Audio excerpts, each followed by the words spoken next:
La zona de Niquero queda dominada por el ejército. Las tropas llegan a La Habana en transportes militares. El general Tabernilla, eufórico, los felicita por el éxito alcanzado.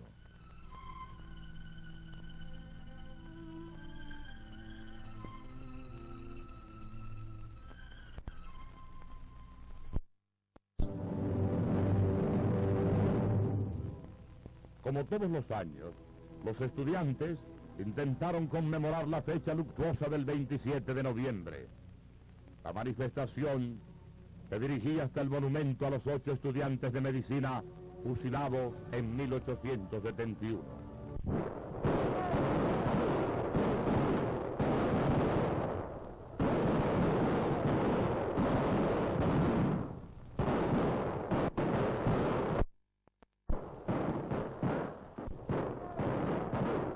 La policía atacó a los estudiantes con las mangueras de agua de los bomberos. Al no poder disolverlos, disparan sus armas de fuego contra la masa estudiantil, que había retrocedido hasta la escalinata universitaria. El balance fue de varios muertos y heridos.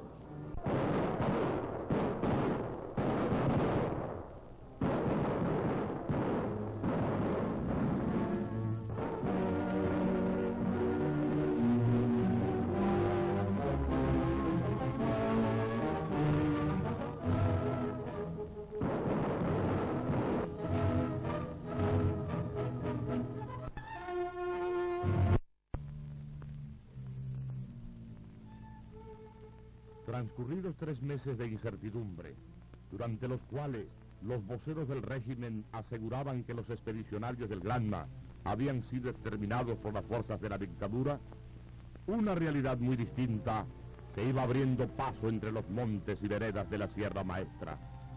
Fidel Castro vivía y luchaba heroicamente, y su indomable voluntad, así como su innegable valor para el sacrificio, lograba dominar vastas regiones de la Sierra Maestra. Batista y su camarilla hacían grandes esfuerzos publicitarios para ocultar la verdad.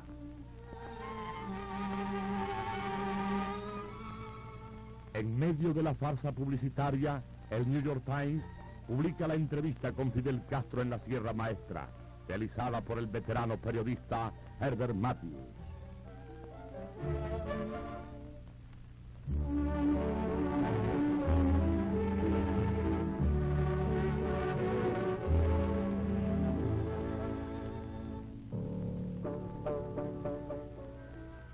Por la vía clandestina, burlando el cerco del ejército,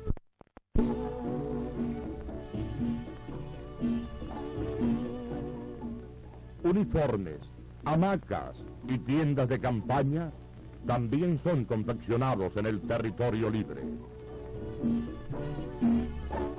Existen magníficos talleres de carpintería, oficio que enseñan artesanos rebeldes a sus hermanos de la Sierra Maestra. Estas enseñanzas son aprovechadas para construir escuelas y mejorar bohíos.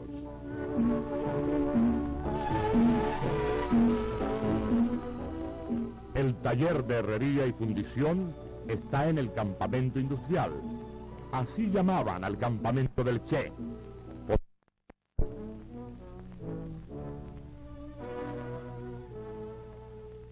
En la imprenta al aire libre se publicaban El Cubano Libre y las instrucciones a la tropa que circulaban tanto en la Sierra Maestra como en ciudades y pueblos del resto de la isla.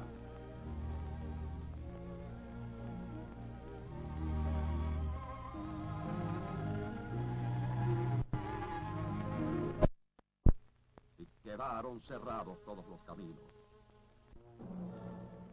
Había una juventud decidida al sacrificio. Y ese fue el camino que escogieron por la libertad de su patria.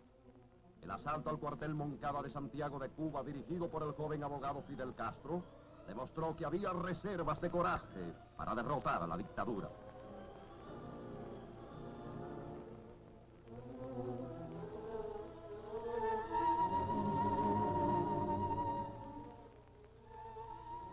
Estas escenas, absolutamente inéditas por haberla secuestrado entonces la policía, revelan la masacre cometida en aquel campamento. No son estos los muchachos que cayeron valientemente en el ataque. sino los asesinados tras su captura en la calle en una cacería humana que no tiene paralelo en los anales de las represiones públicas.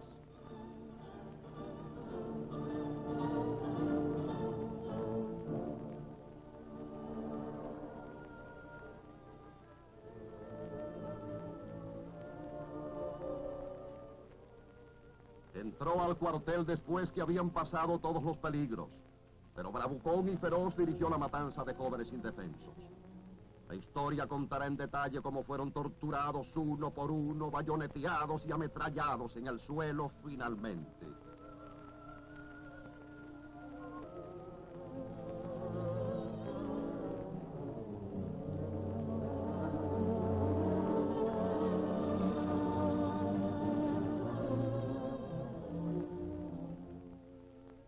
Hemos presenciado escenas de crudeza excesiva para la sensibilidad humana, pero su interés es ciertamente ejemplarizante y muestra hasta qué grado de abyección llegan ciertos seres infrahumanos.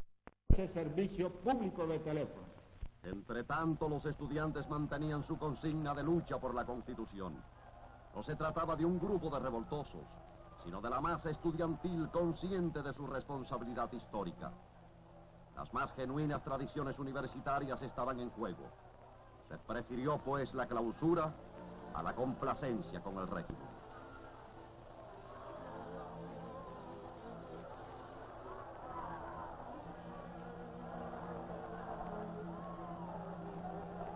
La campaña de prensa por la libertad de los presos políticos. Cuartel Goicuría, Matanzas.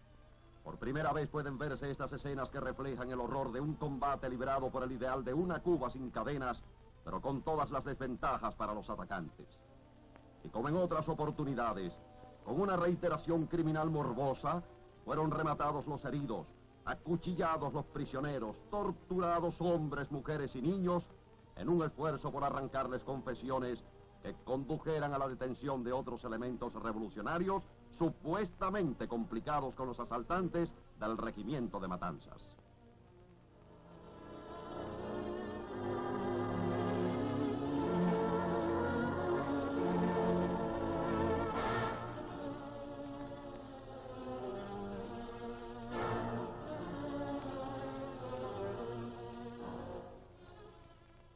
El jefe militar de la provincia, coronel Pilar García, permitió a los camarógrafos filmar estas escenas.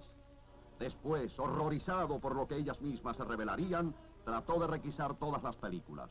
Y lo hizo, pero ya habían sido recopiadas.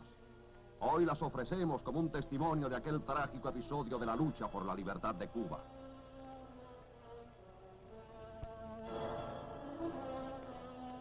Batista revisaba las armas ocupadas a los revolucionarios, lo que representaba la tierra por un guardacostas. Acosados tras un desembarco dramático por miles de soldados, los audaces invasores se dividieron en pequeños grupos.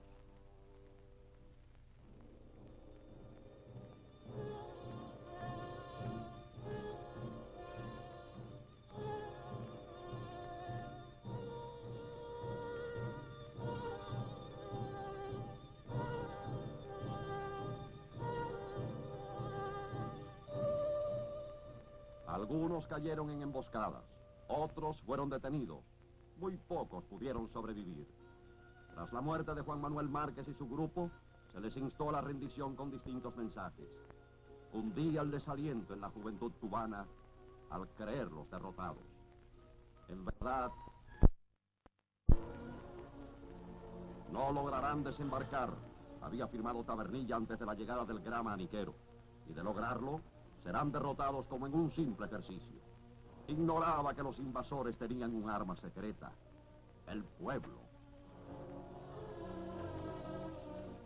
En marzo de 1957, el bravo combatiente Menelao Mora, con un útil cuanto absurdo por amedrentar a la población.